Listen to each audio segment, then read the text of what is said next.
Here we are, Neil Young, welcome. Let's take a picture.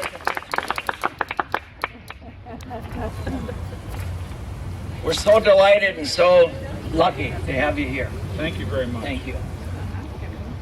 Thank you very much, and thank you, members of the Farmers Union, for being here today to support this great quest that we're on. I want to bring you some news from the road, because that's where I live most of the time. And, I don't have all the facts, not the same facts that everyone else has about these bills and everything, but I do know that I really stand behind getting this passed. We need to get it organized, and I agree with what they said. But what I'm going to tell you about is my trip across America in the last 2.5 weeks. Because this involves all of you, it involves all of us, it involves the whole world. My trip started 2.5 weeks ago, and I was in my car, an old 59 Lincoln that we had worked on and made into a bioelectric vehicle. And it is a unbelievable car. It's great to ride in, it's fast, and it's clean. It burns cellulosic ethanol.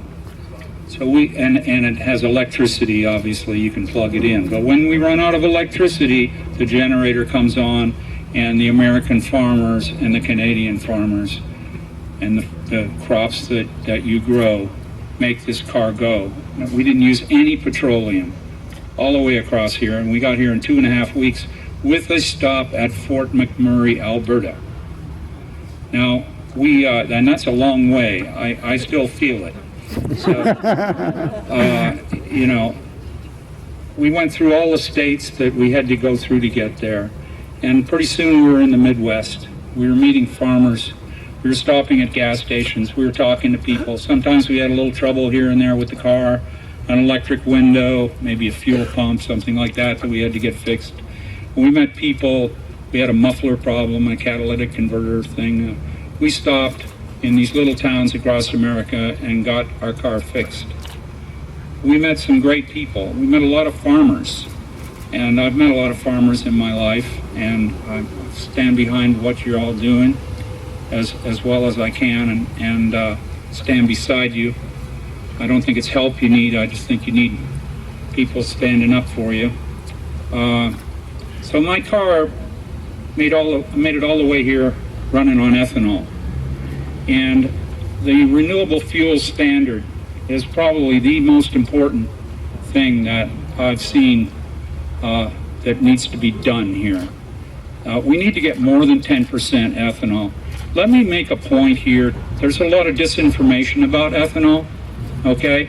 Some people are saying that cars don't run on ethanol, that it doesn't run right, that ethanol's got a problem or something. We know that's all coming from the competition. We know that it's all disinformation. That's just not true.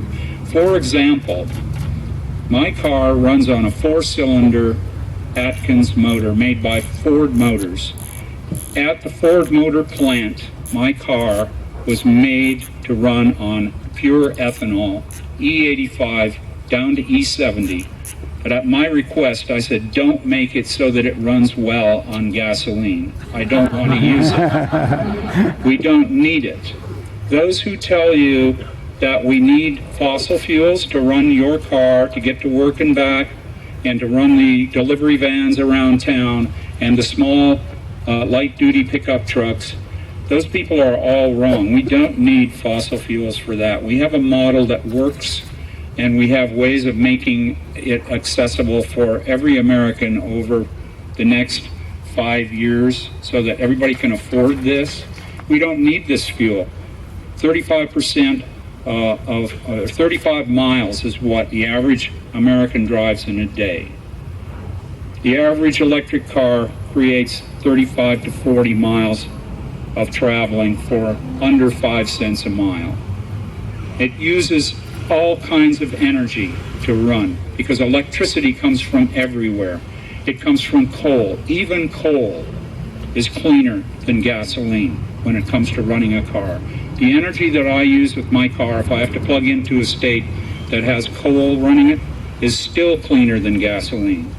So electricity is great, but then you run out of electricity. What do? You have to power it somehow. So there's just this fringe people in America that drive more than 35 miles a day. If most people are that or less or maybe a little more, but there aren't that many that drive really a lot more than that. And that's where it comes in that biofuels are the way to go. Because even though big oil will tell you that there's not enough biofuels, and the disinformation about biofuel availability and what it will do to the land and the food supply keeps coming in droves, that's not true. The fact is that there is enough biofuel that we could make in this country that would power all of those cars with generators running on biofuel like mine.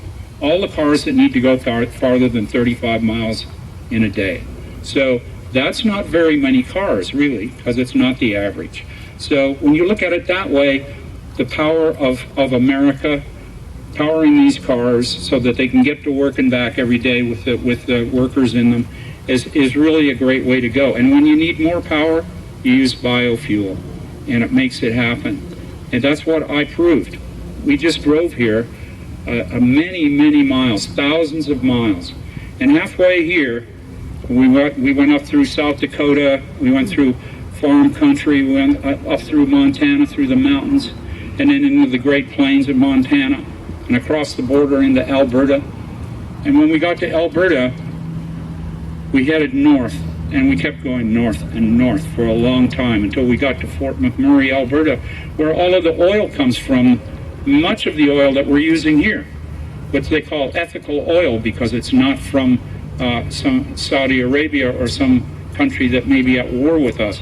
The fact is, Fort McMurray looks like Hiroshima. Fort McMurray is a wasteland. The Indians up there and the native peoples are dying. The fuels all over, the fumes everywhere. You can smell it when you get to town. The closest place to Fort McMurray that is doing the tar sands work is 25 or 30 miles out of town, and you can taste it when you get to Fort McMurray. People are sick. People are dying of cancer because of this. All of the First Nations peoples up there are threatened by this. Their food supply is wasted. Their treaties are no good. They have the right to live on the land like they always did. But there's no land left that they can live on. All the animals are dying. This is truly a disaster, and America is supporting this. It's very unfortunate that this is where we get the majority of our fuel from. On the other hand, if you look at ethanol and ethanol production in the United States, and if ethanol was like a different country, and all the ethanol came from a different country that we make here, we would be the #2 supplier of energy, of fuel to the United States of America, the ethanol industry, as it is right now. It's a very good fuel, a very clean fuel, and it's getting better because it can get better. Cellulosic